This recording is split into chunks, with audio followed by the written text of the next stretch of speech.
Nearly 60 years ago, a 7-year-old boy vanished from a working-class neighborhood in Middlesbrough on what seemed like a harmless summer afternoon, leaving his family in panic and a community in shock. Police initially believed it was merely a regrettable case of a child wandering off, but as days passed with no trace, no decisive witnesses, no clear answers, the investigation gradually ground to a halt. The file was relegated to a cold case.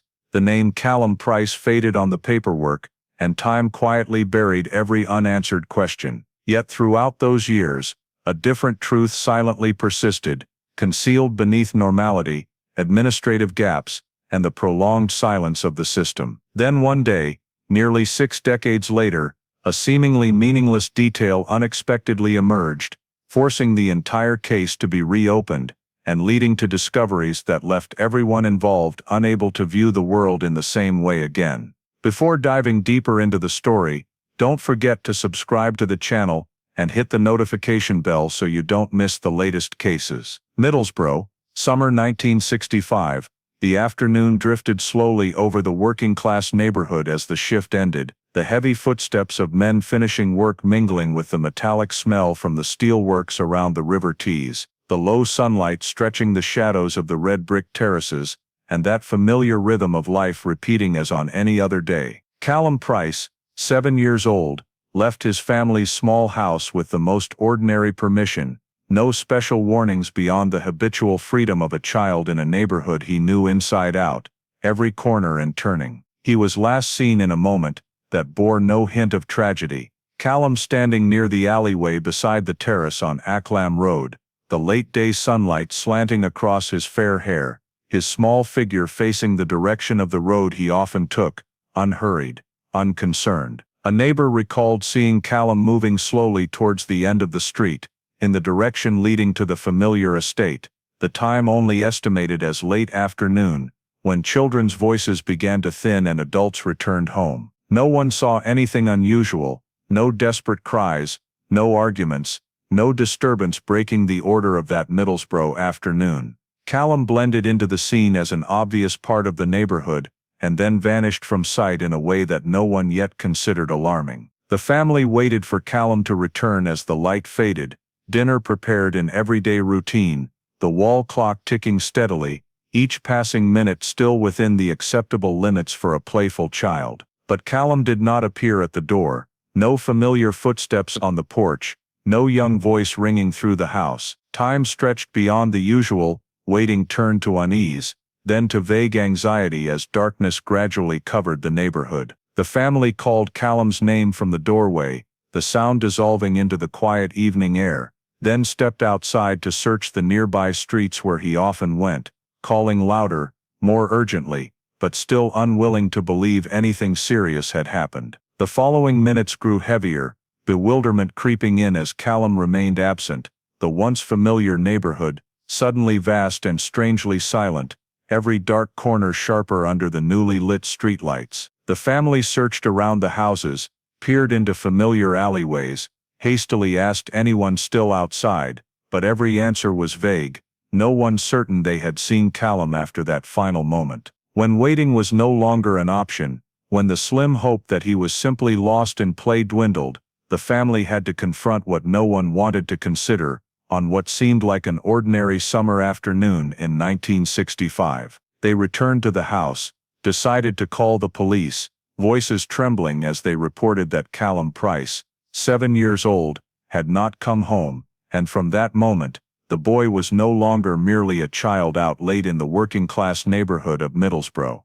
but officially a missing child. The local Middlesbrough police received the missing person call late in the evening, just as streetlights flickered on, along the red brick terraces, and the working-class neighborhood began to settle after a long day. No sirens, no chaos, just a hesitant call from a family saying their son had not returned. To the duty officer, this was disturbingly familiar. A child out playing too late, past the usual hour, and the family's worry had crossed the threshold of endurance. The initial file was opened cautiously, recording the name Callum Price, 7 years old, address on Acklam Road, the time the family estimated they last saw him that afternoon. The first lines on the report carried no assumptions, for at that point, nothing was clear enough to name. Officers were dispatched to the house that same night. They sat in the small living room, where yellow light fell over the dining table still set with the untouched dinner, listening as the family recounted how the afternoon had unfolded. Callum had left the house with perfectly ordinary permission, no prohibitions, no indication he would go further than usual. The family recalled every small detail, trying to piece them into a coherent sequence: the fading outdoor light, the sound of shift workers in the street, the moment they began waiting, then calling his name, then searching the nearby area. What they could provide ended there, for after the moment Callum left their sight, everything became a void. Police began gathering information from neighbors still awake. Questions were asked gently, without pressure, centered on whether anyone had seen Callum that afternoon or evening. Most answers carried the same tone. Some remembered seeing him near the alleyway beside the terrace, some thought they had glimpsed him heading towards the end of the street, and some were unsure if they were remembering correctly. When asked to pinpoint exact times, the answers began to slip apart, differing by minutes, sometimes tens of minutes, creating a blurred picture. Those timelines were recorded verbatim, unedited, because on the first night, the police task was not to select the most accurate statement, but to preserve everything that might later prove important. A broad time frame was constructed on paper, stretching from late afternoon to the moment the family called the police. Officers deliberately kept this frame open, not narrowing it with hypotheses, to avoid inadvertently excluding a possibility. They noted that Callum had taken nothing noteworthy when leaving home, no sign he was preparing for a longer trip, and no one recalled hearing cries for help or any unusual sounds in the neighborhood. Those details, though simple, were considered the necessary foundation for understanding that Callum's disappearance was not accompanied by an obvious incident from the start. During the note-taking, a few vague details began to emerge, like small scratches on an apparently smooth surface. Some suggested Callum left the area earlier than the family thought. Others believed they saw him later, when the light was dimmer. These differences were not treated as serious contradictions, but understood as the natural consequence of human memory in an ordinary afternoon, suddenly placed under the spotlight of anxiety. The officers made no comments, merely marked them, leaving them aside to see if they would align with anything else in the hours to come. The first night continued with initial searches around the immediate area, more exploratory than intensive. Police walked the roads Callum frequented, calling his name into the thickening darkness, listening for any response. Streetlights illuminated empty pavements, highlighting the absence of a child who ought to be somewhere in the neighborhood. No new signs appeared, nothing forced them to change approach that night. As the clock edged towards midnight, the officers returned to the station to collate what had been gathered. On the desk lay scattered fragments, the family's account, neighbors' uncertain memories, and a broad time frame still riddled with gaps. There was no concrete evidence pointing to what had happened to Callum in the first hours after leaving home. The first night closed in heavy silence, yielding no clear results, only a lingering sense that this absence could not be simply explained. Callum Price had not returned, and when morning came, the matter would no longer be merely a private family worry, but an unanswered question, hanging over the working-class neighborhood of Middlesbrough. The morning after the first night dawned in an atmosphere markedly heavier than the neighborhood's usual rhythm in working-class Middlesbrough. As daylight fell on Acklam Road and the surrounding streets, Callum Price's absence was no longer a vague concern, but a stark void that everyone had to face. Police returned to the area where Callum was last seen, this time not merely to ask questions, but to begin an organized search, though still cautious, since no sign yet indicated the boy was in immediate danger. Officers cordoned off the last seen area in a close radius, identifying familiar alleyways, shared yards, narrow passages between terraces where a 7-year-old could easily pass unnoticed. Information about Callum spread quickly through the community, not via newspapers or loudspeakers, but through brief conversations at doorsteps, on pavements, in small shops. Neighbors, family friends, local acquaintances began joining the search naturally,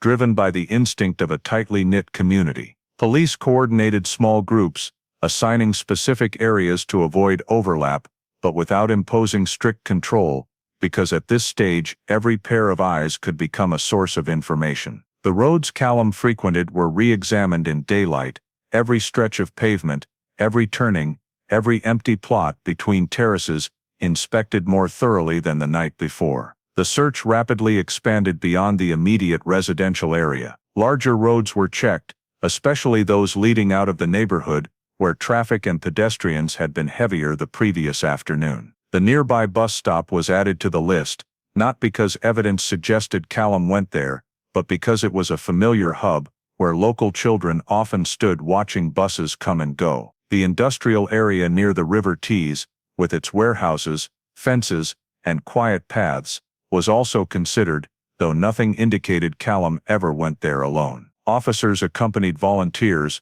observing while questioning workers nearby, attempting to reconstruct the previous afternoon from multiple perspectives. What stood out throughout the search was not what was found, but the absence of any specific signs. No discarded clothing, no familiar belongings of Callum's in unexpected places, no disturbance suggesting a struggle or accident. The roads were clean, lawns bore no strange footprints, low-lying areas showed no sign of a fall. That unnatural cleanliness left officers unable to rely on any physical clues to guide the search, forcing them to continue expanding the radius while maintaining the assumption that Callum might have wandered off somewhere in the unclear time frame. Police recorded each checked area, marking them on paper maps, forming an ever-widening circle around the last seen point. Volunteers returned weary, not from discovering anything dreadful, but from finding nothing at all. The silence of the searched locations became information in itself. Callum was not there, and as the list of places without Callum grew longer, the question of where the boy could have gone became harder to answer. No confirmed signs of violence, no blood, no torn clothing, no accounts of screams or panic the previous afternoon, all reinforced the sense that this disappearance was not tied to an obvious incident. Meanwhile, police continued speaking with the family and neighbors, not to uncover dramatic new details, but to verify consistency with what had been said the night before. Answers changed little, and where differences appeared, they concerned only estimated times, insufficient to point to a specific direction. This kept the search open, not focused on a single hypothesis, yet without a clear anchor to escalate resources or alter tactics. As the day wore towards afternoon, the search radius had far exceeded the initial area, but results remained zero. Roads checked, bus stops questioned,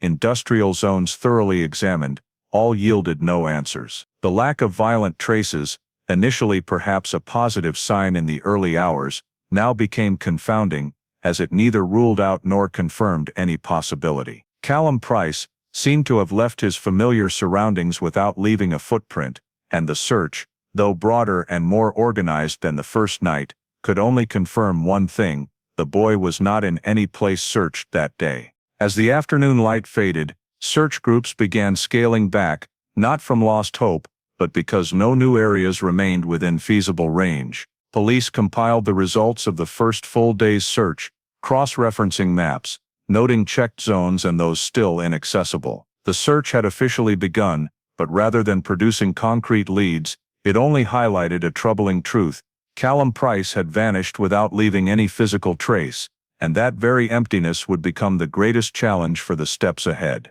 The search moved into a new phase when the sweep radius had grown wide enough for the first discoveries to no longer be human, but rather scattered traces linked to Callum Price's presence on the afternoon he vanished. These findings did not appear all at once, nor in a single area, but were found scattered as volunteer groups and police returned to previously checked routes, this time with more scrutinizing eyes. A familiar item of Callum's was discovered in a location no one remembered him stopping at that afternoon, lying neatly, with no signs of being thrown or dropped hastily. This discovery did not cause immediate shock, but was sufficient to make officers pause longer, accurately recording the position, orientation, and surrounding context, as it did not match what they had imagined about the boy's final journey. Not long after, another item related to Callum was reported from an area a short distance from the last seen point, but in a direction few had considered. This location was not on the familiar route Callum usually took, nor a place where neighborhood children often gathered. What was noteworthy was not the item itself, but its appearance there intact, clean, undamaged, as if placed down rather than dropped. Officers noted this detail cautiously, as it raised a difficult question: if Callum had moved to this area on his own, why had no one seen him, and why was the item in a position unconnected to any familiar activity of his? Subsequent discoveries, though not numerous, shared the common trait of deviating from the initial assumption that Callum had merely wandered within the neighborhood boundaries before getting lost. Some items were found not in a linear order, not forming a continuous trail to follow. They appeared as discrete points on the search map, forcing officers to remark areas previously thought excluded. This disrupted the search rhythm that had been based on the assumption Callum was still somewhere near home, as the items were not in places easily explained by habit or chance. Police carefully avoided hasty conclusions. Each discovered item was described in detail, its position measured relative to fixed landmarks like lampposts, fences, alleyways, and the discovery time precisely recorded. More important than anything was the absence of any signs linking these items to violent behavior. No tears, no drag marks, no blood, no disturbance in the surrounding space. The very normality of those items heightened the unease, as they provided no clear narrative to explain Callum's disappearance. When the findings were compiled, one thing became clear: the positions of the items did not form a logical route if assumed Callum had moved freely alone. They also did not indicate a specific direction out of the area, resembling misplaced puzzle pieces instead. Some items were near busier roads with high foot traffic, while others appeared in quiet, overlooked spots. This dispersion made the overall picture hard to read, and every attempt to connect them led to more questions than answers. Officers returned to question those living near the discovery sites, trying to determine if anyone had seen Callum there the previous afternoon. Most responses were speculative, no one certain, and no account clear enough to confirm a specific movement direction. Areas once deemed low probability were now added back to the sweep list, extending search time and complicating organization. This was not a sign of clear progress, but a necessary response to a situation increasingly showing inconsistency between what was found and what was assumed. Within the search team, the discoveries were discussed with restraint. No one wanted to assign them meaning beyond what they could prove. However, the existence of items in unexpected positions changed the overall atmosphere. The search was no longer simply sweeping familiar areas, but an effort to decode a chain of scattered traces. This forced police to broaden their thinking, though no official hypotheses had yet been proposed.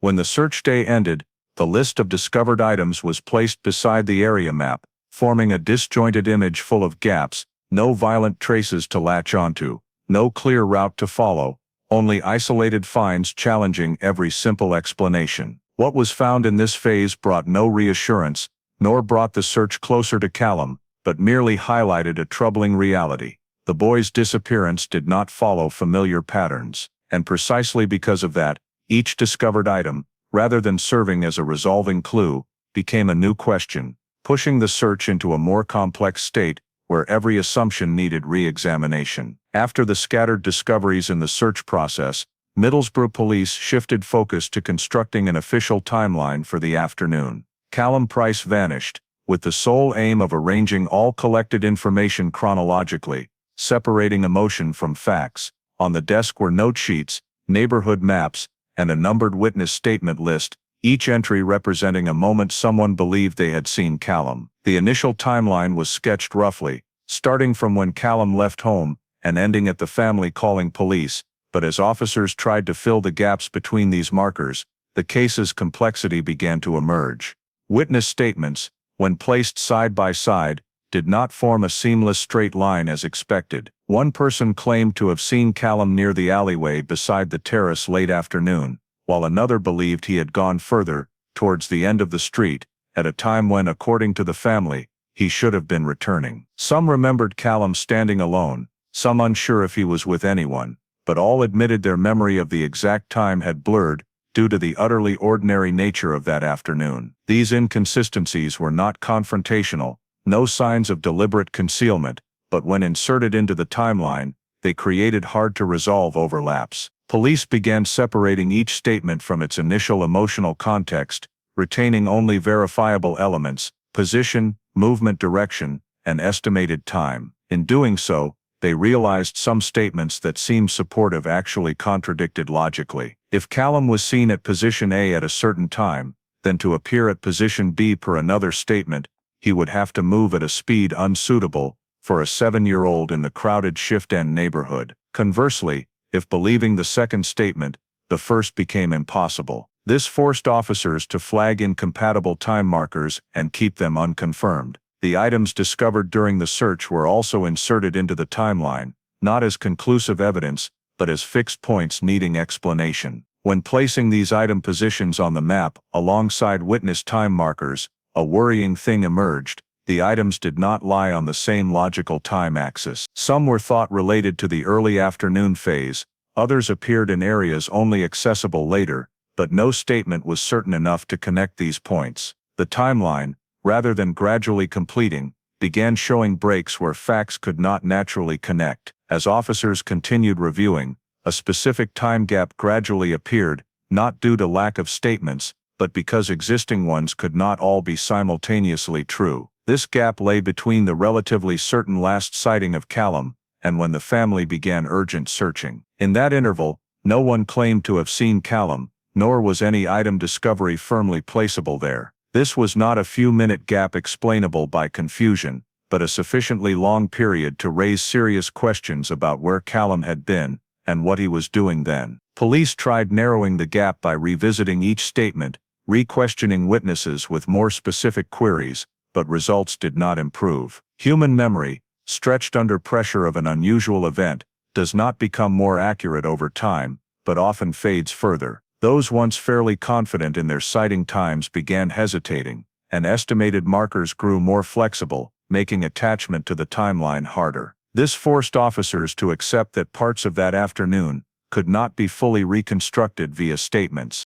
When the official timeline was completed to the maximum possible detail, it did not take the shape of a clear event sequence, but resembled a map with many severed segments. Time markers were colored differently to indicate certainty levels, and unexplainable gaps circled, standing out amid disjointed facts. This was the first time since the search began that police faced the possibility Callum's disappearance could not be understood solely by simple assumptions of wandering or delay. This timeline offered no answers, but clarified the issue in a way prior search activities had not. It showed Callum Price's disappearance was not a continuous traceable event chain, but a collection of mismatched information fragments, interrupted by an inexplicable time period. And that very gap, lying quietly between recorded markers, began becoming the center of every question, for if what happened in that period could not be understood, all subsequent search and explanation efforts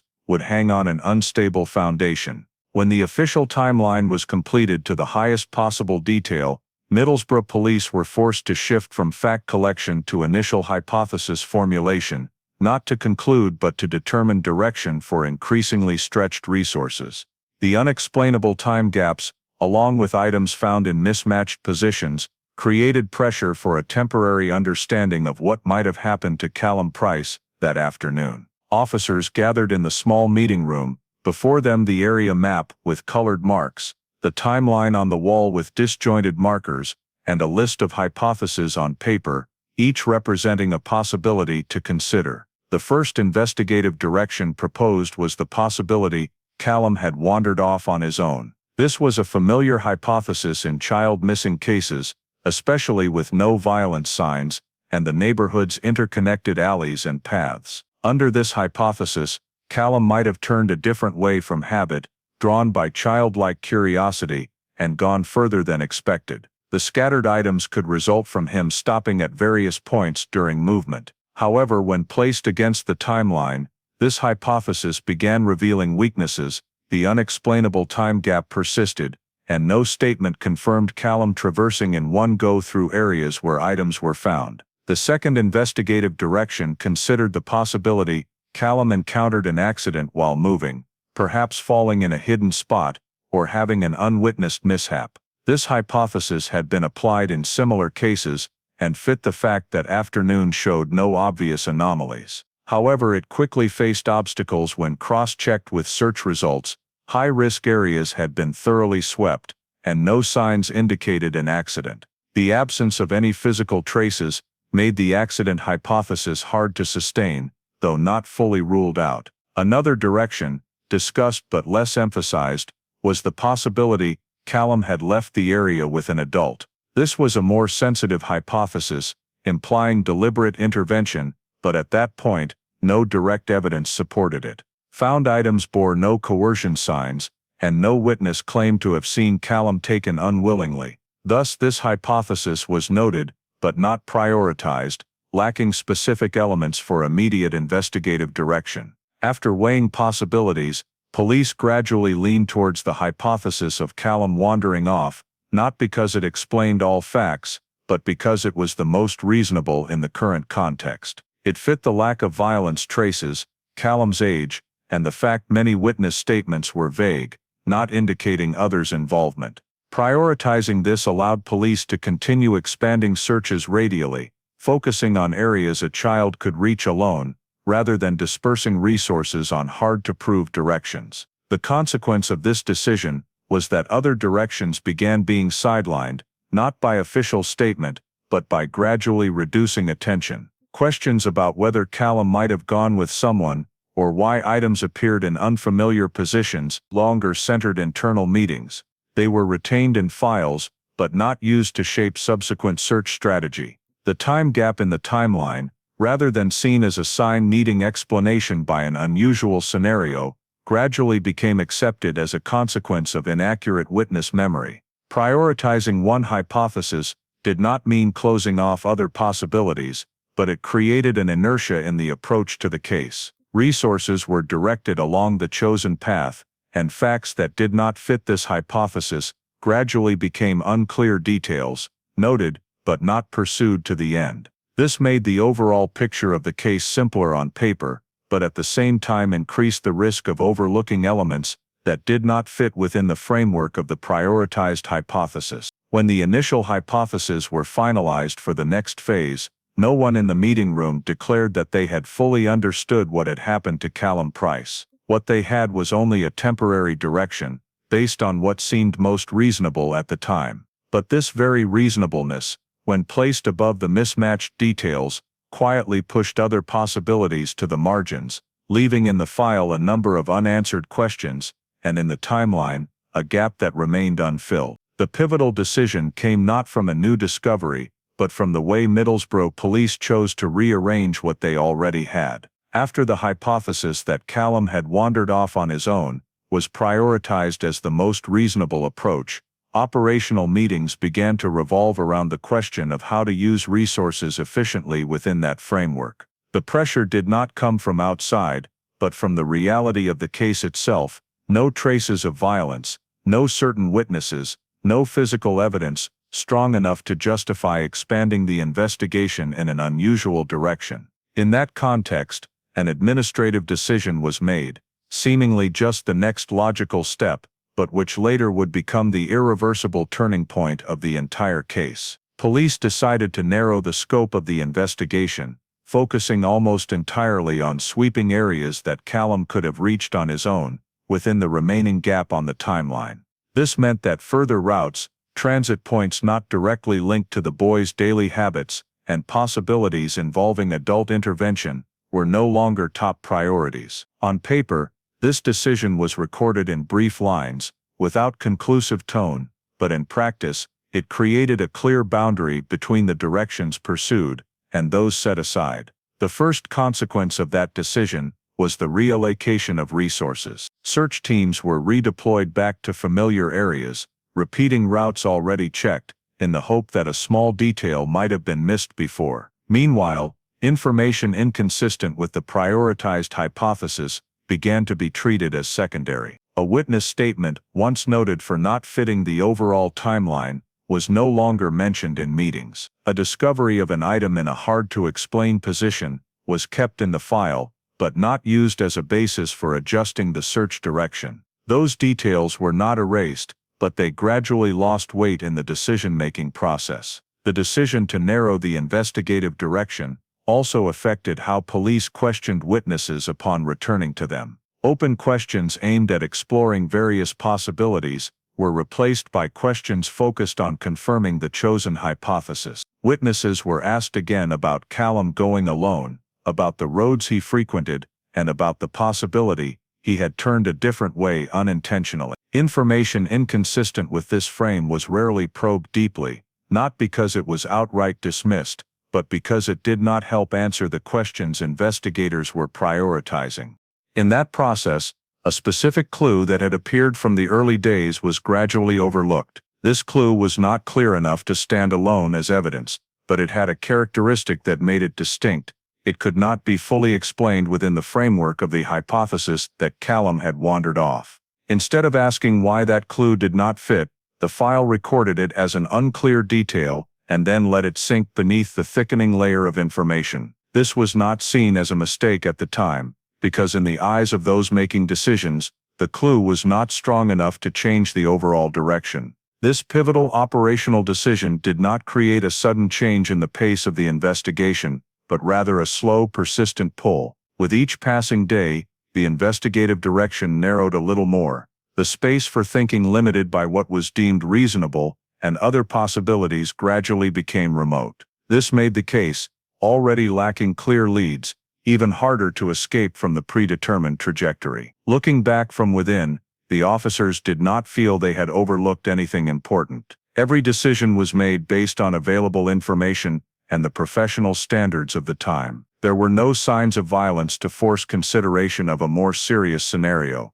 no media pressure to push the investigation in another direction, and no new evidence strong enough to challenge the chosen hypothesis. In that context, narrowing the investigative direction was seen as necessary to avoid dispersing resources and maintain control over a case that was becoming increasingly complex. However, that very control inadvertently obscured what lay outside direct view. The overlooked clue did not disappear from the file, but it was pushed away from the center of attention, where important questions were asked and pursued. When this mistaken decision was complete, no alarm sounded, no clear sign that a negative turning point had occurred. There was only a silent shift in how the case was perceived, a gradual narrowing of possibilities, and an investigative path that began leading the case away from the answer it needed to find. After the decision to narrow the investigative direction, the pace of the case changed in a way almost no one noticed immediately. No order to stop searching was issued,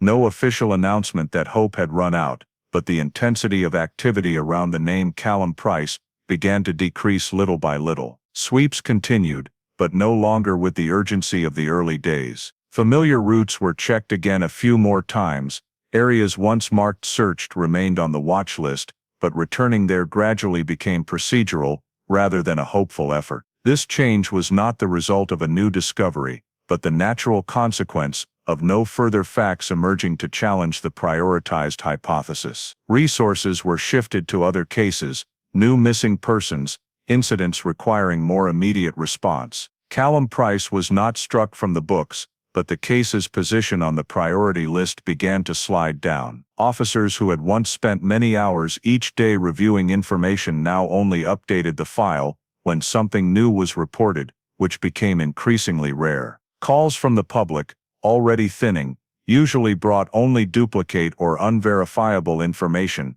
causing them to be noted quickly and added to the ever-thickening file. This process unfolded in a context where no signs of violence had been confirmed. The absence of factors forcing maintenance of emergency status made it hard for the case to hold long-term attention in a system handling multiple situations concurrently. On paper, Callum remained a missing child, but in operational reality, his case began to be viewed as one without clear progress. This led to an important shift. The file was reclassified, not because a conclusion had been reached, but because there was no longer sufficient basis to continue investigating at the highest level. When the case was officially labeled a cold case, the change did not happen in a single moment, but as the result of many small decisions accumulating. In-depth meetings became rarer. New notes on the file grew brief and more updating than analytical. Clues once seen as unexplained now lay quietly in the papers, awaiting a day when they might be viewed anew. This classification did not mean abandonment, but it confirmed an unavoidable reality. With what was available, the case could not progress further. At the same time, Callum began to disappear from the daily flow of investigative work. His name was no longer mentioned in daily reports, no longer appeared in quick exchanges between officers. When new incidents occurred, attention naturally shifted to situations that could yield immediate results, and Callum became a name recalled mainly during periodic file reviews. His presence in the system shifted from active to archived, where information existed but was not activated. Time passing blurred the memories of those who had participated in the search. Initial witnesses, already uncertain about times and details, found it harder to recall when asked months later. Some moved away, some changed their rhythm of life, and the direct connection between them and the case gradually severed.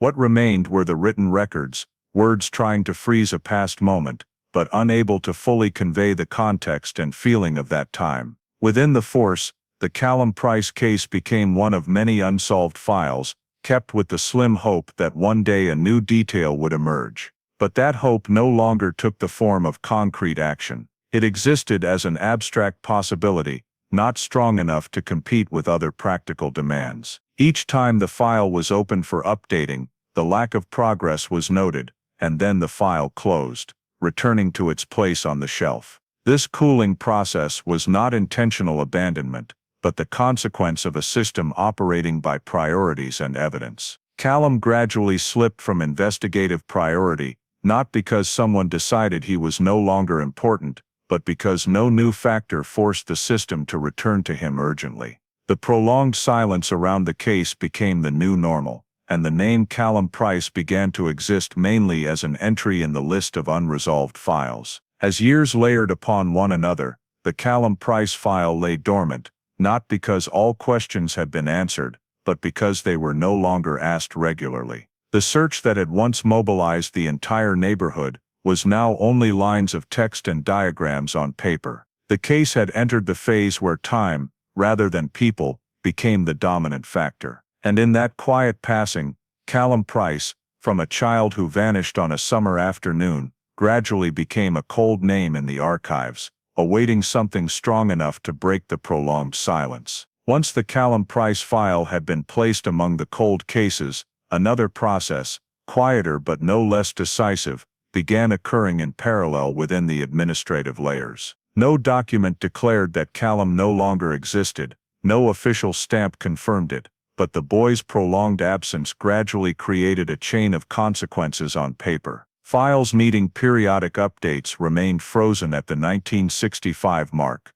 and from then on, the name Callum Price became stuck in a limbo state, neither continuing to live in the system, nor ever recorded as ended. In local records, information about Callum persisted as an incomplete data entry. School records were not supplemented because he did not return to class after the summer holidays, but there was no transfer paper, no official report explaining the absence beyond a vague note about no longer attending. Health agencies had no new updates, as there were no visits after Callum vanished, and no death certificate to close the file. Each system retained its part, but no system took responsibility for piecing them together into a clear conclusion. Over time, this lack of updates began creating gaps.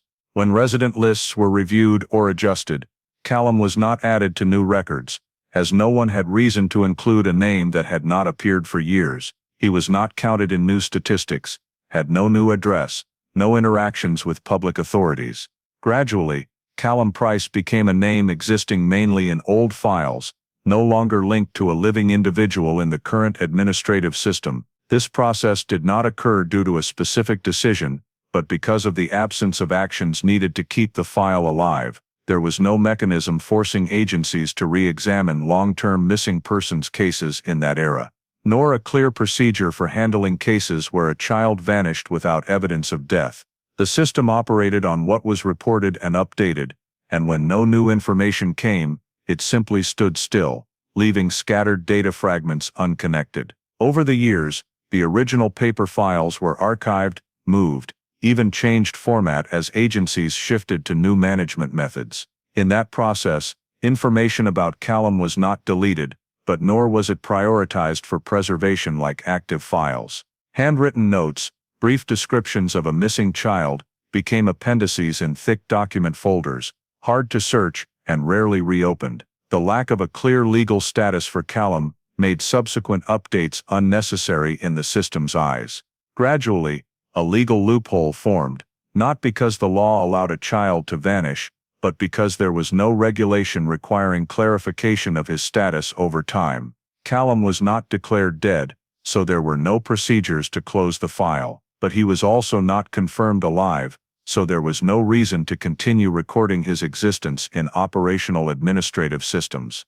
This situation created a legal void, where Callum belonged to no clear category. The consequence of that loophole was the gradual fading of Callum Price on official paperwork. If someone, years later, tried to search for information about him, they would find only scattered traces, a birth record, a few notes related to the disappearance, and then prolonged silence. There was no continuous data chain proving Callum had continued living or died, only an interruption making tracing harder with each passing year. Meanwhile, the administrative system continued operating with new priorities, new files and processes built for clearer cases. Callum Price was not erased from history, but he was gradually pushed outside the current flow of data. His existence became a matter of the past, unresolved, and thus not carried into the system's future. At some point, Callum Price was no longer an individual present in daily used lists. He existed as a gap between file entries,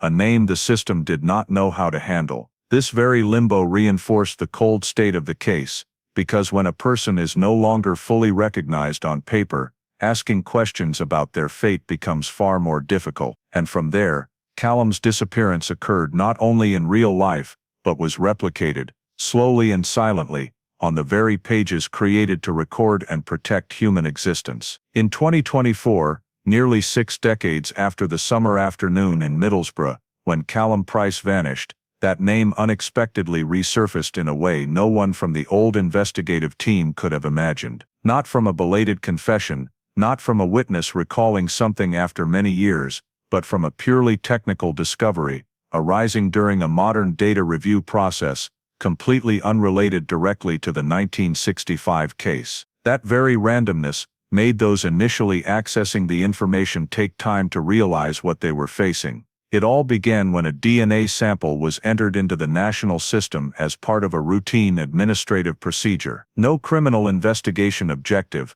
no intent to reopen any historical case. The system automatically ran comparisons, and among millions of data points, a low-level alert appeared, a weak genetic link to an old unresolved file. That file bore the name Callum Price. At first, this alert nearly got overlooked, as the match level was not strong enough to trigger the official alarm process. But the fact that the related file remained in undetermined status forced the technician to double-check. When the Callum Price file was opened for the first time in years, the silence on the screen was almost shocking. No updates after 1965, no death certificate, no legal declaration of death, no document confirming that Callum was no longer alive. Administratively, Callum Price was not a deceased person, but an individual suspended outside time. That very gap, once seen as a consequence of imperfections in the old system, now became what made the DNA discovery impossible to dismiss as mere technical error. The information was passed up to higher levels,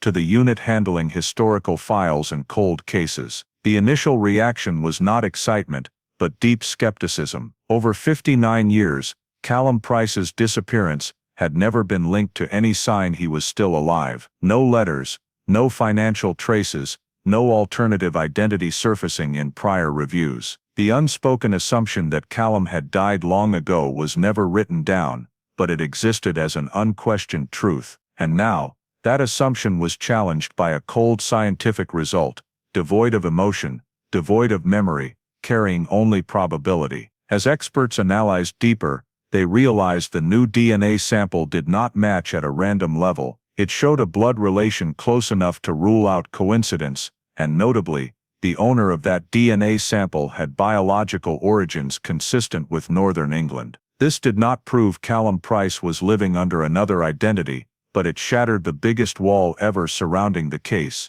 the belief that Callum had died, and thus could never reappear in any system. A comprehensive file review was launched, this time not to reconstruct the 1965 afternoon, but to answer one simple yet haunting question: could Callum Price have survived and slipped outside every layer of system control for nearly 60 years? The deeper they dug, the more investigators faced an uncomfortable reality. The very administrative loopholes formed during the file's cooling phase had enabled that possibility. No death declaration, no mandatory updates, no mechanism forcing the system to track a missing child until final conclusion. Callum Price, legally, had never been confirmed dead. The initial information spread internally slowly but heavily. No one dared use found, nor alive. Everything revolved around one cautious yet shocking proposition: Callum Price might never have died. For those involved in the review, the feeling was not mere hope,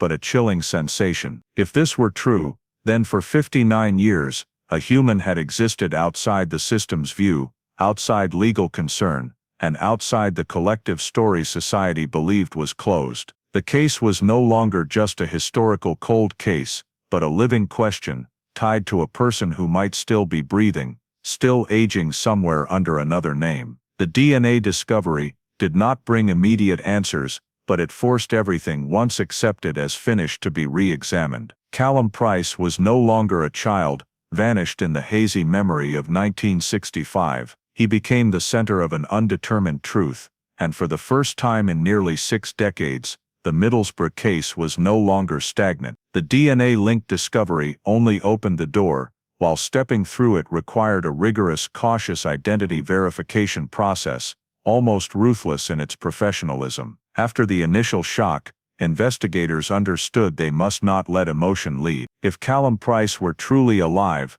only objective data could prove it, and if this were merely a rare coincidence, it needed decisive exclusion. From that point, the 1965 Middlesbrough case officially entered an entirely new phase: identity verification.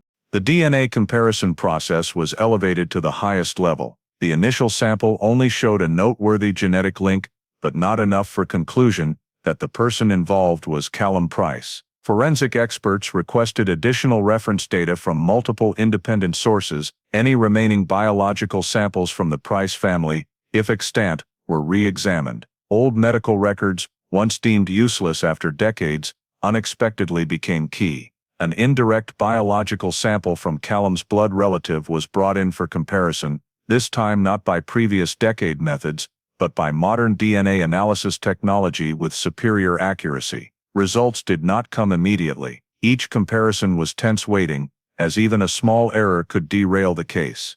As independent analyses began converging, the picture grew clearer. Genetic markers not only matched generally, but aligned on rare markers, features with extremely low random occurrence probability. This was no longer a vague link, but a systematic chain of matches, enough for experts to acknowledge the random coincidence possibility was negligible. Yet DNA was only part of the story. For identity verification, investigators needed to place biological data in real-life context. Age was the first factor checked. The owner of the new DNA sample had a birth year perfectly matching Callum Price, not off by a year, no discrepancy in time frame. Calculating backwards, this person's current age exactly matched what Callum Price would be if alive, over 60. No variance needing explanation, no gap requiring speculation. Place of birth was next. The modern administrative records of this person, though under a different identity, still noted birth in Northern England.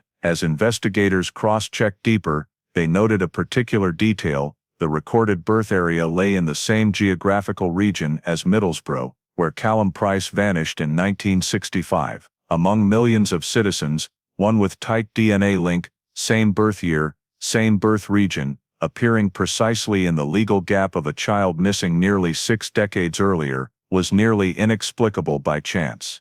Additional data continued entering comparison. This person's current medical records showed certain biological traits vaguely noted in Callum Price's childhood medical file, details only the individual or blood family could match. Experts did not publicize these details, but internally, they were marked strong identifiers. Each such point alone might lack weight, but stacked together, they formed a near-perfect match pattern.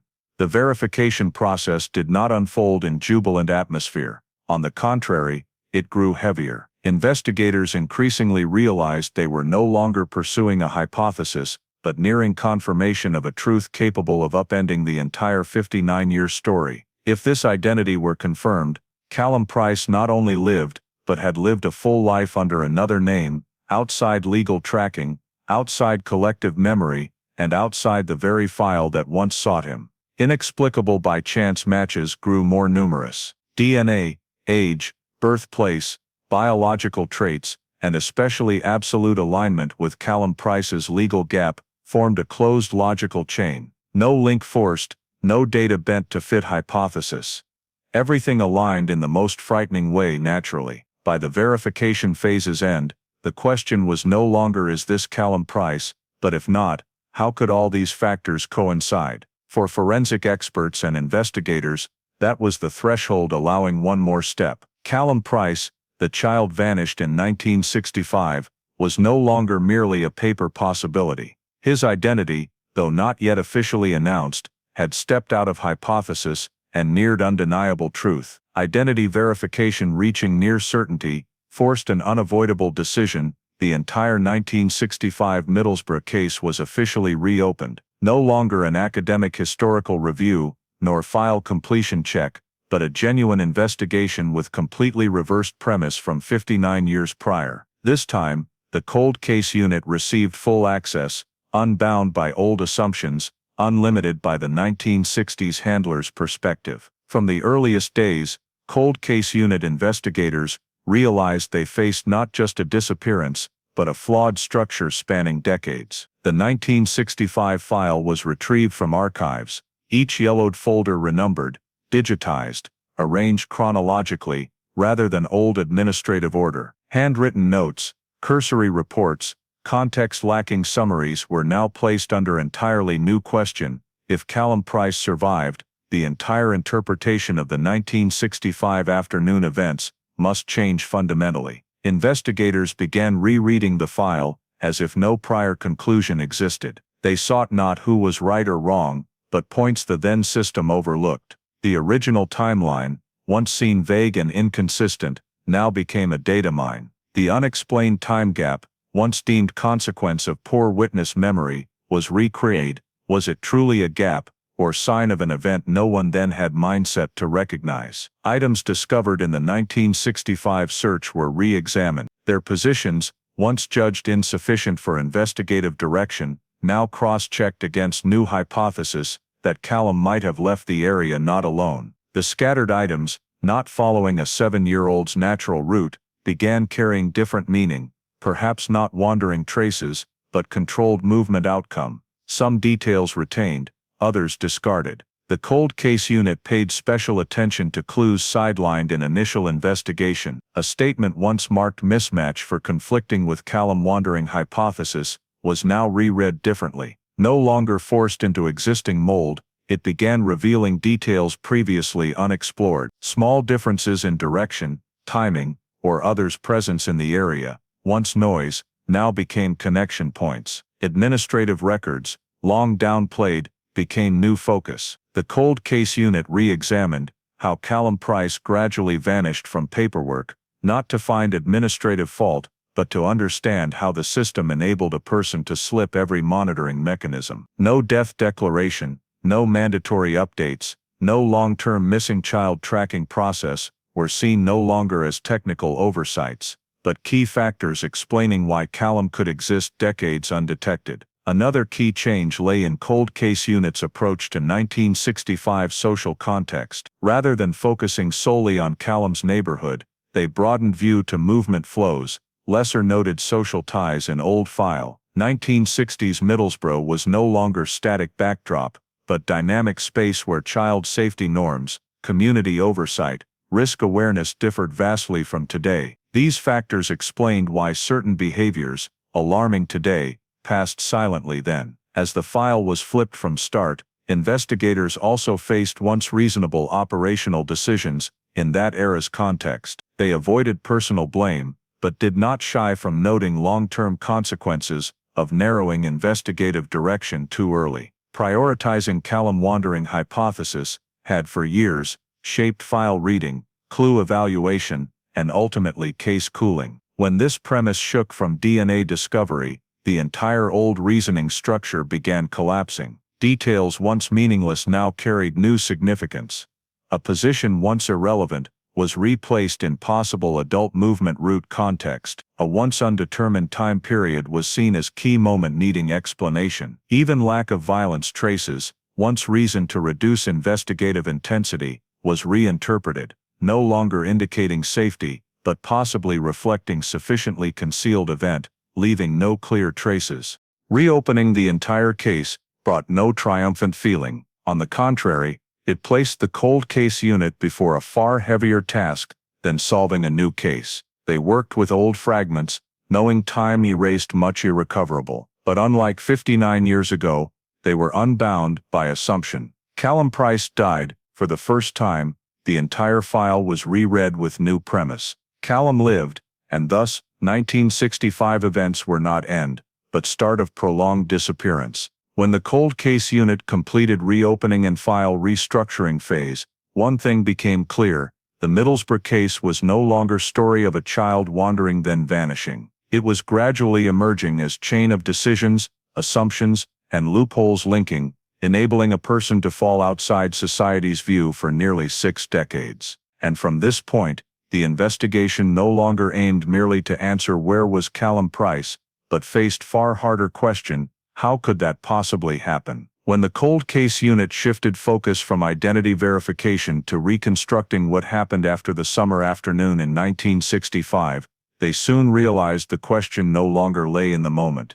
Callum Price vanished, but in the days, weeks, and years immediately following. If Callum had lived, then he could not have disappeared into nothingness. He must have moved, eaten, slept, existed somewhere in the real world, and if that happened without leaving clear traces, then that line of movement must have been systematically concealed, though not necessarily through violence. Investigators began tracing the faintest fragments still remaining after 1965, not through criminal records, but through scattered administrative data, temporary residence registrations, records of children admitted in places not directly related to Middlesbrough. They were not looking for a big leap in the records, but for small changes, sudden appearances of a child without a clear past. In this process, a pattern gradually emerged. Callum did not vanish immediately from the social map, but seemed to have been removed from Middlesbrough quietly, step by step. A key point emerged when investigators cross-referenced the gaps in the 1965 timeline with activities occurring right afterwards. An adult, not on the initial suspect list, began appearing in the file like a shadow precisely at the time Callum vanished. This person had no prior convictions, no recorded violent behavior, and most importantly, no signs that drew attention in the investigative context of that era. Their presence in the Middlesbrough area during the exact period Callum disappeared, then leaving shortly after, had once been seen as coincidental, but under the new light, that alignment could no longer be ignored. The cold case unit found no evidence of Callum being abducted in the traditional sense. No signs of struggle, no witnesses to panic, no physical traces of violence. Instead, what gradually emerged was a different scenario, harder to accept, but fitting the facts. Callum had left with an adult he did not fear. This explained why no one heard cries for help, why Callum's items were found intact, and why his initial movement left no chaotic traces. Investigators began re-questioning the relationship between Callum and that adult. There was no evidence this was a complete stranger appearing suddenly. In the social context of 1965, children knowing or trusting adults outside the family was not unusual. This made the scenario of Callum willingly following an adult more frightening, because it did not trigger any alert mechanisms at the time. No one thought a child going with an adult who appeared normal, could be a sign of permanent disappearance. The movement line after Callum's missing day was not a direct journey, but a series of small changes, hard to recognize without hindsight from the present. Records showed the appearance of a child the same age, without clear papers, in another locality,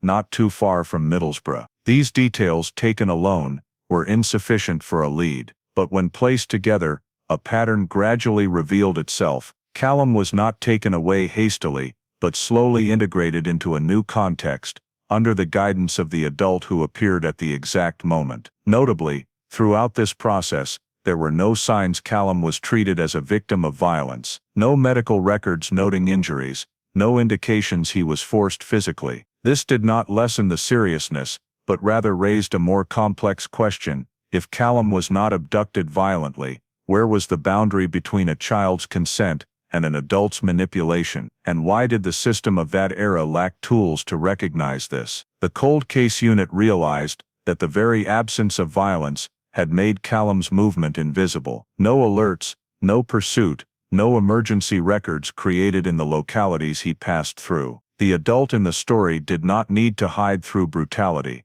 They only needed to exploit system gaps and societal assumptions about safety. Callum, therefore, was not hidden in darkness, but lived in the dim light of another life, where no one asked questions. As this concealed movement line was gradually reconstructed, investigators understood the Middlesbrough case could not be explained by traditional abduction concepts. It was the story of a child separated from his old life, through small steps, reasonable on the surface, but irreversible. And precisely because there was no violence, no chaos, that disappearance could last nearly 60 years undetected. What the cold case unit gradually rebuilt was not a sophisticated conspiracy with many participants, but a concealment mechanism simple to the point of frightening, operating effectively for 59 years through just 3 factors: name change, incomplete paperwork, and the prolonged silence of the system itself. There was no single moment when Callum Price disappeared a second time. He slipped from society's view through a series of small steps, legal on the surface, but combining into near-perfect erasure. The name change did not happen suddenly, or criminally, as often imagined. In post-1960s England, especially with children lacking tight identification papers, a child being called by another name in a new environment was not unusual. Callum did not need an immediate name change on paper. He only needed to be called by another name long enough for the old one to lose practical meaning. As he grew up under that new name, Callum Price became a memory no longer mentioned, even to himself. Incomplete paperwork was the second key factor. When Callum left Middlesbrough, he carried little, if anything, in official documents. At that time, birth certificates were not always required for every procedure, especially for children entering informal environments or living with non-biological parents. A child could be registered for school, medical visits, even noted in local systems without full original records. These gaps were not designed to hide anyone, but wide enough for a new identity to form without reverse checking. The cold case unit discovered that Callum, under the new identity, never possessed a complete file in the true sense. Papers existed, but did not connect into a seamless chain from birth. No record traced back to Middlesbrough in 1958, no document forcing the system to question why an individual appeared somewhere without a clear past. Each agency held a portion, but none took responsibility for piecing them together, and without a piecing requirement, the system tacitly accepted the shortfall. The third factor, and most decisive, was the system's silence. Not intentional silence, but arising from how the system prioritized and responded. When the Callum Price case was classified cold, it no longer generated urgent signals. When Callum's administrative file went unupdated, no mechanism forced inquiry. When an individual with a new identity lived a life without serious legal clashes, no reason for deeper system cross-checks. That silence was not a decision, but default state. What chilled investigators was that these 3 factors needed no conscious coordination. No one directed the concealment, no accomplice network required, just an adult guiding initially, a few lax administrative decisions, and then time doing the rest. Each year passing without new questions reduced discovery chances further. Callum, under another identity, aged in a system no longer remembering Callum Price. The cold case unit realized that the very normality of later life had protected Callum from identification. No serious criminal behavior, no deep identity verification demands, no reason for anyone to dig into the past. A person living quietly, unnoticed, is safest from monitoring mechanisms, and thus, prolonged concealment succeeded not through sophistication, but through fitting system operations. When placing all these factors together, the picture became clear and troubling. Callum Price was not erased by one act, but gradually worn away from the system. The old name vanished first, then original papers became unnecessary, then administrative records stopped updating, and finally, no connection point for the system to link current identity to the 1965 missing child. Concealment needed no darkness, just enough dim light for no one to look closely. After 59 years, when DNA technology forced the system to revisit overlooked gaps, that concealment mechanism was exposed. But the most frightening part was not how Callum vanished, but that nothing in the mechanism was illegal at the time it occurred. The surface legality of each small step created a disappearance lasting nearly 6 decades, without violence, without coercion, and without a traditional conspiracy. When the 59-year concealment mechanism was laid bare, the cold case unit had to face the key question they had deliberately delayed: who controlled the story from the start? Not in the sense of a mastermind pulling strings over many, but a single individual close enough, normal enough, and knowledgeable enough of the system to guide everything without questions arising. The central suspect's portrait gradually emerged, not through dramatic discovery, but through cold alignment of opportunity, motive, and capability. This person appeared exactly when Callum Price vanished from family and neighborhood view. No prior convictions, no violence history, no predator appearance in common imagination. On the contrary, they had social standing enough for presence to raise no suspicion, known in the community, legal movement, legitimate reasons to be near Callum, that 1965 afternoon. That very normality was the first shield protecting them from scrutiny. The central suspect's opportunity came not from impulse, but accumulated familiarity. Callum was not lured from old life by force. He was led by trust. This explained no cries for help, Callum's items found intact, and initial movement leaving no chaos. The suspect was there at the right time, place, with enough private time to make an irreversible decision: take Callum from Middlesbrough without triggering social alarms. Motive was not simple money or grudge. Through reviewing personal and social context, the cold case unit saw motive in control and reshaping needs. This person could view Callum not just as a child, but as an opportunity to rebuild another life story for Callum and themselves. The motive needed no verbal expression, it operated on subjective belief that what they did was right or necessary. This motive type made behavior enduring, non-explosive, hard to detect. Capability was the third factor, closing the suspicion triangle. The suspect understood era system gaps, loose child papers, societal assumption dependence, lack of agency interlinking. They needed no sophisticated forgery, just incomplete records. No violent hiding, just let time work. Capability showed in small but consistent choices: name change in communication first, delay papers later, avoid legal clashes, maintain normal enough life for no questions. Why no one suspected for years is the most haunting question. The answer lies not in individual failure, but in controlled narrative. The suspect told no complex story, a simple one needing no verification. Callum, under new identity, had vague but unsuspicious starting point. Gaps filled by social habits: adults speak, children listen, community believes, system records minimally. Each suspicion opportunity neutralized by normality, a reasonable move, job change, personal reason. Additionally, the initial case narrowing and cooling inadvertently protected the suspect. When wandering became default frame, mismatched details sidelined. The suspect needed no active police hiding. The system did it by prioritizing another story. Administrative silence, no mandatory updates, No death declaration created gray space where suspect and Callum existed unqueried.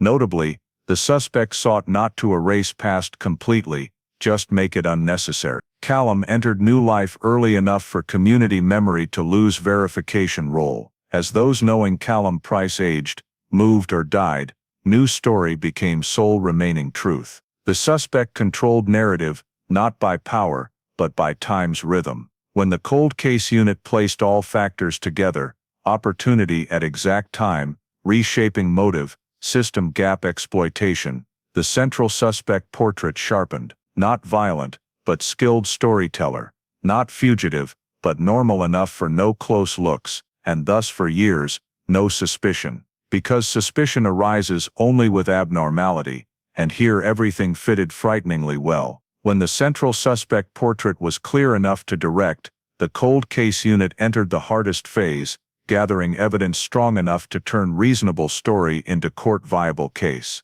No longer hypothesis piecing, but seeking specific remnants after nearly 6 decades, in space where time blurred memories and erased traces. Investigators knew no smoking gun expectation. Instead, a network of indirect, independent but mutually supporting evidence, enough to prove what happened was not random. DNA continued to be the first and most solid pillar. After the identity verification phase, comparison samples were expanded to strengthen the biological chain, not just matching with the Price family, but excluding every other possibility. Forensic experts conducted deeper analysis on rare genetic markers, indicators where random coincidence probability was virtually zero. Results showed absolute consistency between the current identity and Callum Price, sufficient to affirm this was not an individual resembling Callum, but Callum himself. DNA did not tell the story of motive or behavior,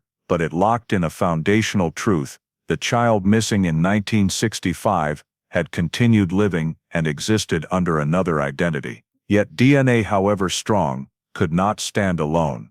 The cold case unit needed to prove the chain of actions that took Callum out of Middlesbrough and kept him outside the system's view. Thus they moved to the second layer of evidence: signature records and scattered administrative documents. Seemingly harmless entries, a signature in a reception log, a guardian's name line on temporary papers, an address written in faded ink, were collected, digitized, and cross-referenced. Investigators sought repetition of the same adult name appearing beside Callum under the new identity, especially in the period right after 1965. These records did not form a complete set, and that very incompleteness became evidence. At many key points, school registration, medical visits, address changes, guardian information was recorded consistently, but without original basis. No full birth certificate, no confirmation from the birth authority, just the same person's signature repeating over years.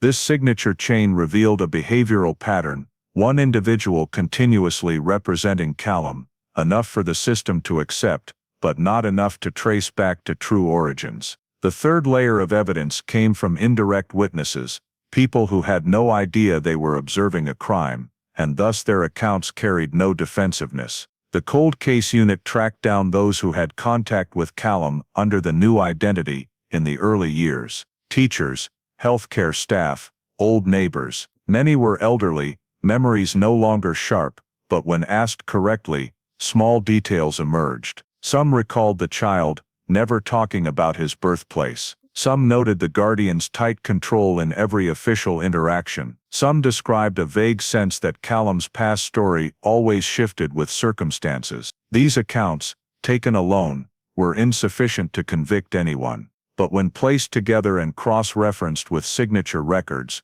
they formed a consistent pattern. Indirect witnesses did not see the act of taking Callum away, but they inadvertently confirmed the existence of a narrative wall built by the suspect, a controlled history version, flexible enough to adapt, tight enough to remain unbreached. Importantly, these accounts did not contradict each other on core points, despite coming from unconnected people. The cold case unit also sought negative evidence, what did not exist but should have. No official report of legal adoption, no court decision, No valid early name change procedure. This absence was not random oversight. It fitted the reconstructed concealment strategy: delay papers, avoid completing records, rely on societal habits to fill gaps. In modern law, absence evidence can carry weight equivalent to presence when showing intentional behavioral pattern. Finally, investigators synthesized the three layers: DNA signature records and indirect witnesses into a logical structure.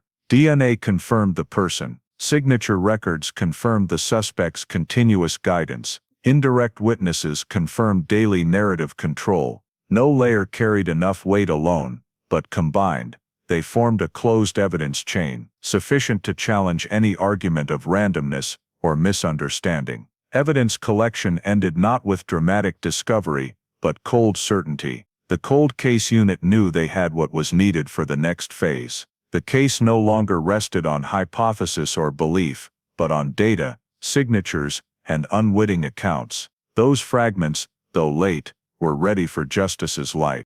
The moment the cold case unit decided to act came without noise or fanfare. Once the evidence chain was solid, DNA confirming the person, signature records confirming guidance, indirect witnesses confirming concealment mechanism, naming the central suspect became inevitable. This was not dramatic arrest, but carefully calculated legal process, where the goal was not shock, but forcing truth to reveal itself before undeniable facts. The first confrontation took place in a closed, neutrally cold room. The suspect was invited as a person of interest, not escorted forcibly. This approach was deliberate. The cold case unit wanted to keep the exchange controlled, observing natural reactions before hard questions. Initially, the suspect cooperated, answering fluently about the past, life milestones, current identity. The story told was familiar, coherent, as if rehearsed over years: an ordinary life, no shadows. Investigators were not rushed. They started with undisputed details: birth year, recorded birthplace in current records, address changes, each answer cross-checked instantly with documents on the table. As timelines overlapped, small differences appeared, not enough for accusation, but enough for pressure. The suspect adjusted wording, added or omitted details, a skill showing familiarity with narrative control. The turning point came when DNA was introduced, not as accusation, but neutral scientific fact. Investigators presented analysis results, explaining coincidence probability in detail, price-family comparison method, and why randomness was virtually nil. The suspect's reaction was not vehement denial, but prolonged silence, a pause shifting the room's atmosphere. From then, the smooth story began cracking. When signature records were placed on the table, repeating signatures over years, representation moments timed perfectly, the suspect shifted to explanation. Statements revolved around helping, caring, doing what was necessary in that era's context. No admission of abduction, no traditional confession, but word choice revealed a key truth: Callum was led away, not wandered off. Truth emerged piecemeal, not in one statement, but by the suspect forced to acknowledge their central role in Callum's life path. The confrontation continued with indirect witnesses, accounts quoted, unnamed, about control, shifting past stories, perpetually processing papers. The suspect responded by downplaying others' memories, calling them misunderstandings or time distorted. But when accounts aligned pointing to behavioral pattern, denial lost force. Investigators needed no forced confession, they needed proof no reasonable alternative remained. The arrest decision, or in cautious legal terms, naming and applying procedural measures, was made when evidence threshold met. The suspect was informed of rights, explained grounds clearly, asked final questions. The closing statement lacked drama, no tears, no collapse, just core indirect but clear admission. Callum was not violently abducted. He was taken and raised in a story controlled by another. Truth revealed that way, coldly, layer by layer, made the cold case unit understand this case was never about force or coercion, but soft power of storytelling. The suspect needed no chains, just time, loose papers, system silence. When those stripped by modern science and law, the story no longer stood. Arrest laning did not close the case, but ended a long denial chapter. After 59 years, for the first time, an individual faced their role in Callum Price's disappearance. No longer hypothesis, no longer paperwork gap. Truth, though not fully confessed verbally, revealed clearly enough to ignore no more. And from this point, the story no longer belonged to what might have happened, but to what law must answer. The trial, or more precisely in UK legal framework, an expanded inquest combined with necessary proceedings, was convened, not for emotional closure, but to answer questions the 1965 Middlesbrough case had left hanging for nearly 6 decades. The courtroom atmosphere lacked drama. It was heavy, slow, dominated by shared awareness. This was not judging a moment, but a timeline chain. Prosecution began by restating the core premise, changing the entire case. Callum Price, the child missing in 1965, had never died. This statement was not slogan-like, but led step by step through scientific and administrative evidence gathered by the cold case unit. DNA placed foundationally, not for impression, but to establish irreversible identity truth. Forensic experts presented comparison methods, match levels, near-zero random probability, emphasizing this was not speculation, but scientific conclusion. From that foundation, prosecution moved to behavioral evidence chain. Signature records presented chronologically, showing one adult repeatedly in unofficial guardian role for Callum, under new identity. No court adoption decision, no valid early name change, yet continuous presence enough for system acceptance. This very incompleteness, not single wrongful act, was described by prosecution as most effective concealment, operating in era's legal gray area. Indirect witnesses followed, not to describe specific crime, but confirm control pattern.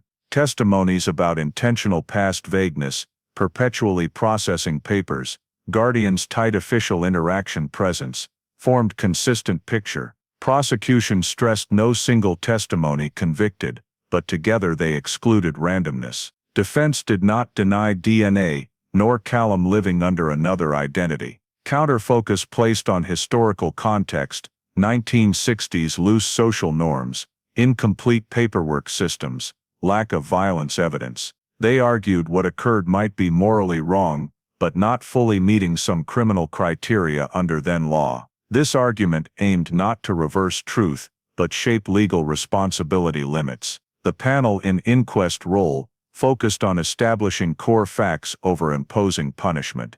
Questions centered on 3 axes: how Callum Price vanished, how he lived 59 years, why system undetected. Answers sought not in emotion, but records, data, logic. Examining 1965 time gap, panel concluded Callum neither wandered nor died, but left Middlesbrough with an adult via childlike trust, without physical violence. The legal ruling was read slowly, cautiously worded.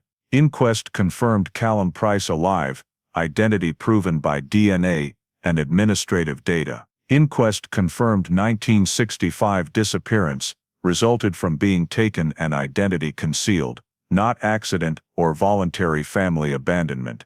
Inquest also confirmed system loopholes, incomplete papers, data silos, early cold case classification, directly contributed to 59-year prolonged concealment. On personal responsibility, inquest named story controller as central factor, confirming opportunity, motive, capability. However, ruling noted prosecution limits for some acts in historical legal context. This did not lessen seriousness, but reflected reality that late justice cannot always apply full sanctions. The case resolution moment brought no applause or clear relief. It took form of legal conclusion: Callum Price found alive, 1965 Middlesbrough case no longer unsolved mystery. But in that confirmation, inquest noted, resolution did not mean all losses compensated. 59 years irreplaceable, personal family, societal consequences beyond one ruling.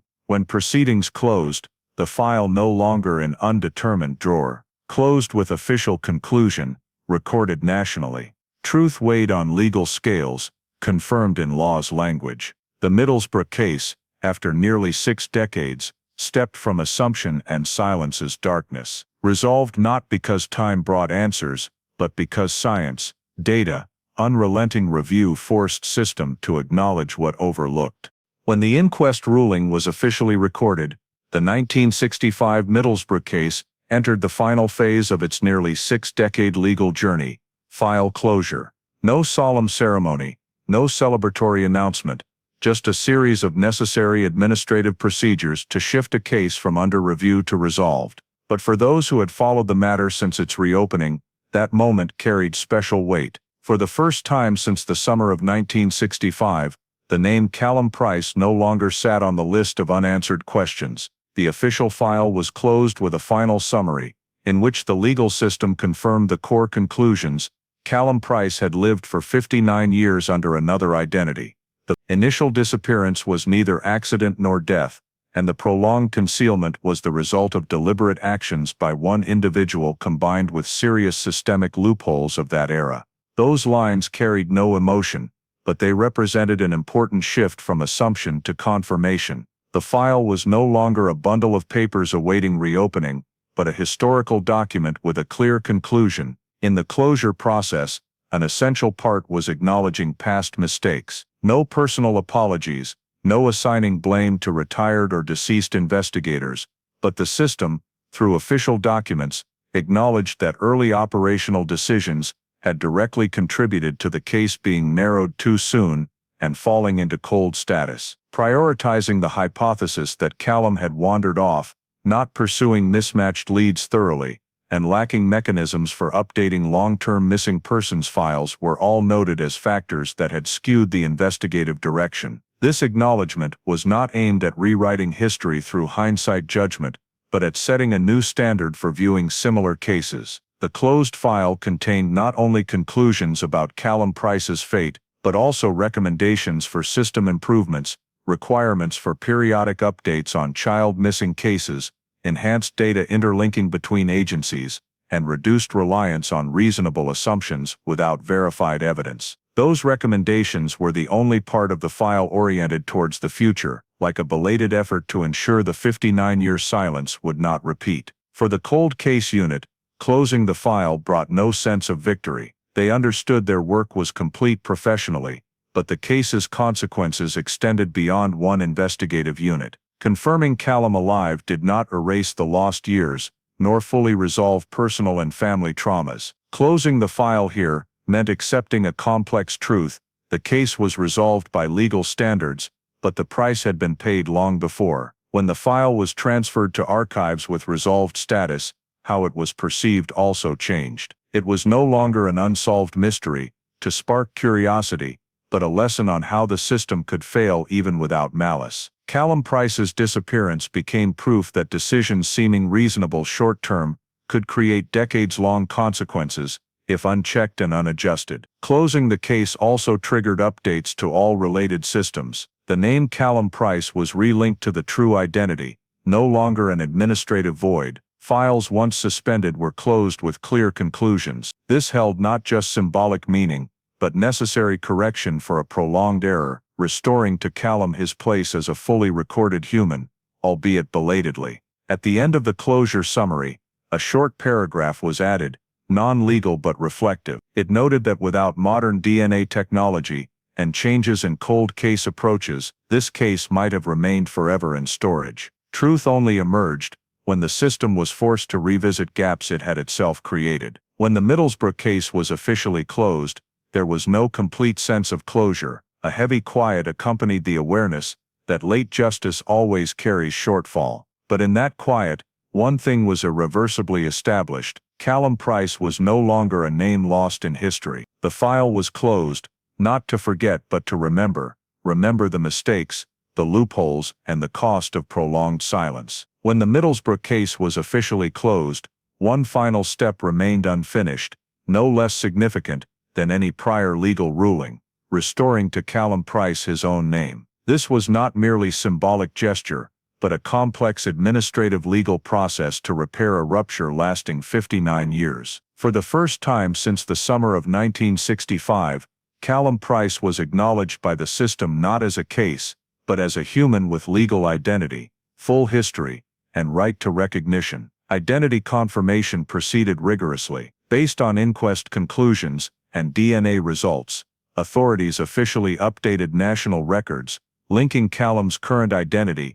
to his original birth name. On paper, Callum Price was no longer a name suspended in archives, but restored as a complete legal entity. This was a technical moment, but its consequences rippled widely.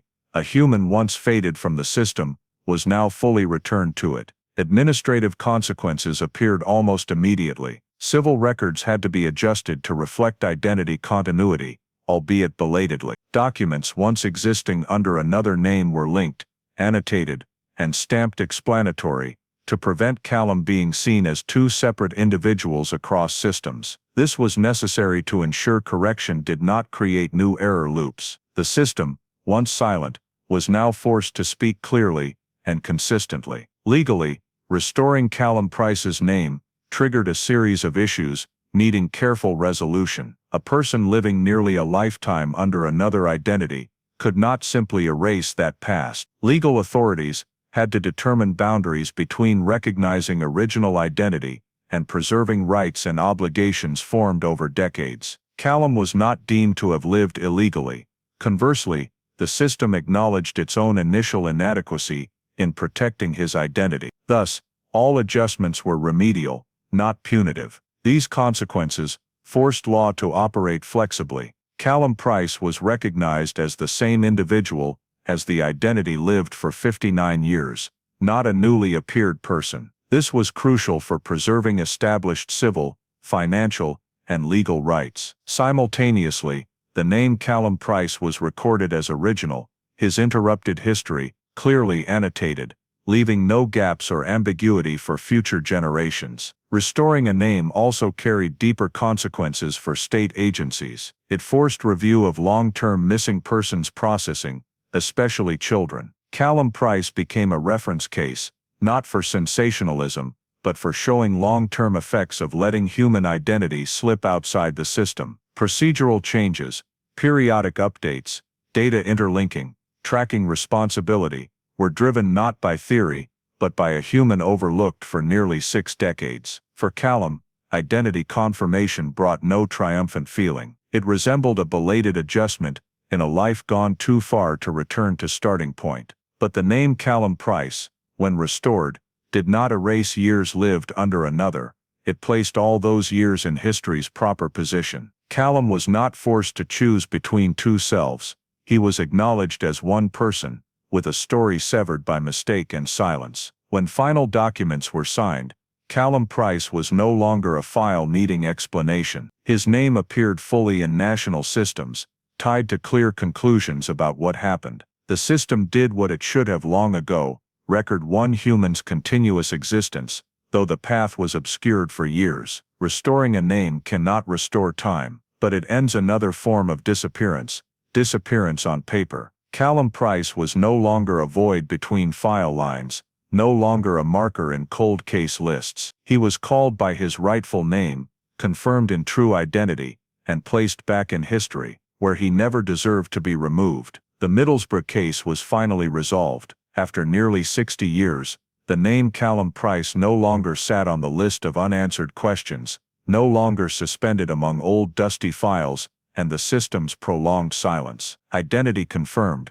event chain reconstructed, responsibility identified, and legally, the case closed. On paper, everything reached conclusion, but human lives do not operate like files, and time never returns what it has taken. Nearly 60 years had passed since the summer afternoon in 1965, when a 7-year-old child left family sight and never returned. In that span, Callum Price had lived, grown, aged, but in another story, under another name, in a life with no room for his true past. Late arriving truth confirmed Callum never died, but it could not deny another fact.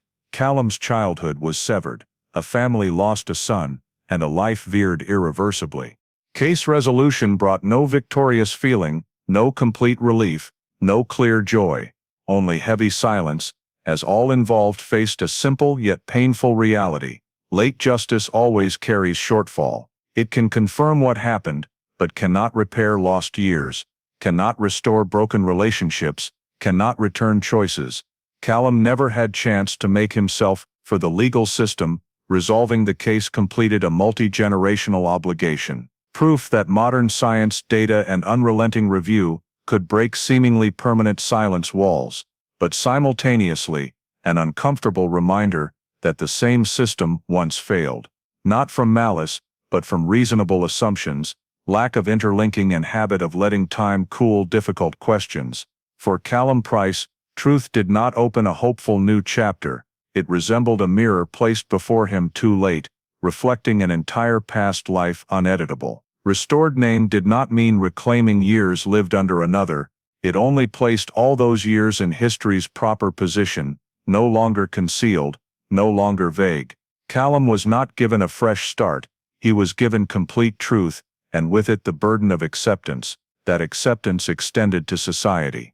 The Middlesbrough case did not close with optimistic message that everything would eventually be fine. It closed with sober understanding. Some mistakes once made leave consequences far exceeding original intent. That system silence can be as dangerous as any wrongdoing. And that case resolution does not always bring comfort. Sometimes it only brings raw, unsoothing truth. No radiant hope at this story's end. No promise cracks will heal, or all losses compensable. Only straightforward conclusion. Late truth remains truth, and it must be named, though carrying no magic. Acceptance is not surrender, but refusal to continue living in false assumption. Acceptance so stories no longer told wrong, names no longer buried in silence, the case resolved, but time irreplaceable. What remains is not naive belief, justice always timely, but responsibility to listen, question, and guard against silence. If Callum Price's story leaves anything, it is not hope, but awakening, that sometimes the most humane act is not promising beautiful ending, but daring to face truth straight, though too late to make everything better. The Callum Price story is not just a cold case solved after 59 years, but a direct mirror reflecting life in today's United Kingdom, where people place great trust in the system, from police, social welfare, education to administrative data. The biggest lesson from this case: the system is only safe when people never stop questioning. In 1965, Callum did not vanish through violence, but through trust, trusting a known adult, trusting reasonable explanations, trusting incomplete papers, would later fill. That very normality opened 59 years of silence. In modern British society, with digital data, DNA, and agency, interlinking advanced, risk no longer lies in no information, but assuming information tracked by someone else. The Callum case shows when a file classified cold too early, responsibility dispersed across agencies, a human can slip from system unintentionally. This especially vital for working-class communities, old neighborhoods, where people still tend to trust familiarity over official process. The practical lesson here is not live in suspicion, but live responsibly attentive. If a child vanishes, do not accept simple explanation too quickly. If a file suspended years, do not assume someone handling. And if system silent too long, community must speak. Callum Price's story reminds, justice not only from courts or technology, but starts from each individual, not allowing prolonged silence to become normal. If you believe stories like Callum Price need retelling so silence never repeats, please subscribe to the channel and join us in the journey seeking truth behind cases seemingly forgotten. Thank you for watching to the end, and see you in the next video, where we continue listening to stories time must not bury.